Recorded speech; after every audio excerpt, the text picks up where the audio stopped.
Tumesikia juu ya wasaliti. Nuncio ametuambia hapa mambo ya wasaliti. Na ajichunge wasaliti wa kanisa, mabishopu mjichunge. Lakini mimi nataka niseme hii, nikiangalia to my left, to my right,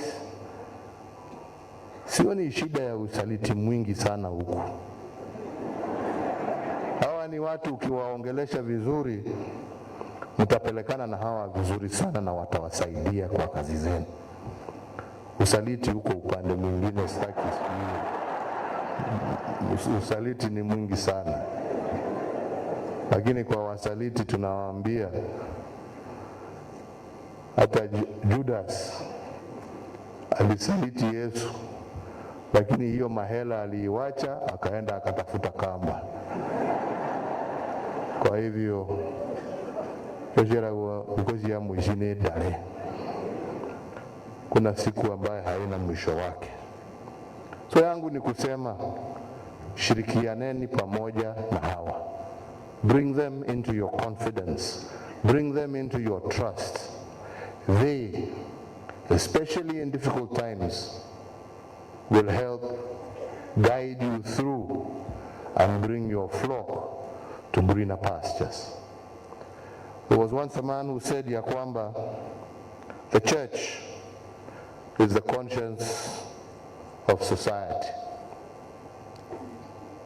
We must always ask ourselves, and especially the leadership of the church, is whether we are still faithful to that calling. Are we still the conscience of society? Or have we forgotten that critical role? In times of difficulty, that consciousness is very important. And I pray that the Lord God will guide our two new bishops,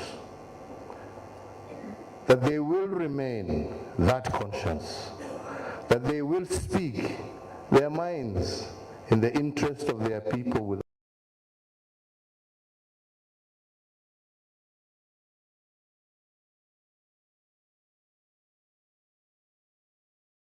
not only to preach the gospel and teach, but also to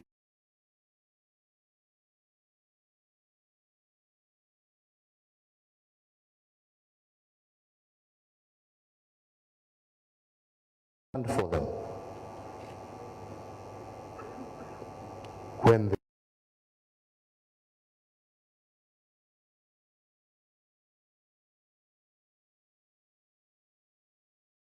God's grace, I wish God's blessings. I also wish God's joy for you as you move forward. I congratulate your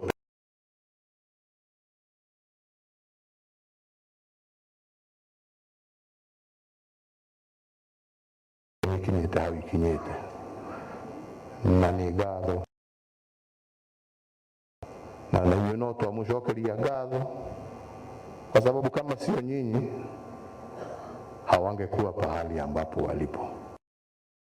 Kwa wazazi taifa letu la Kenya, Mungu aendelee kubariki wananchi wetu wa Kenya, tuendelee kuwa na umoja, tuendelee kupendana, na kanisa ishike jukumu lake la kuhakikisha kwamba imetetea haki za wananchi wa taifa hili letu la Kenya.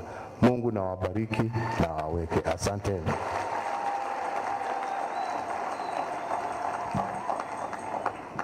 Thank you very much, Your Excellency.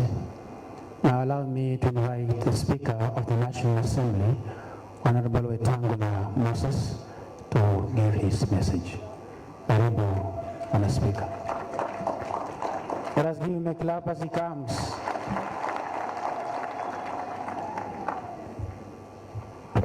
Thank you, Baba Askofu.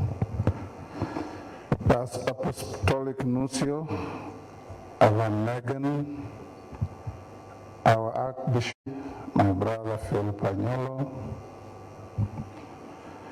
mabishop wetu wapya, the brand new kids on the block, Bishop, our cardinal, and all the clergy present. Allow me also to acknowledge my own Bishop of Bungoma, Bishop Padima, who looks after me in the village. I've been sent here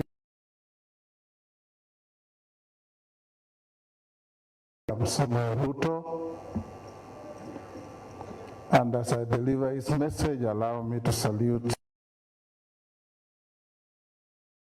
our brother Uhuru Kenyatta, our governor of Nairobi, and all the protocols established. Nimekuja hapa kuleta salamu za rais wetu kwa mabishop wetu wapya, salamu na hongera isiyo na kipimo wala kifani, na kuwaambia hongera sana kwa kupanda ngazi ya ulinzi wa mioyo yetu katika kanisa letu la Katoliki na kufikia kiwango cha kuwa maaskofu. Rais angependa kuwa hapa leo, lakini vile mjuavyo ako safari ya nje na tarudi pengine leo au kesho. Ameniambia niwaambie maaskofu wetu wapya ya kwamba anashirikiana na nyinyi na familia zenu na kujivunia kwa tuzo ambalo mmepewa na kiongozi wa kanisa letu la Katoliki, Papa Francis.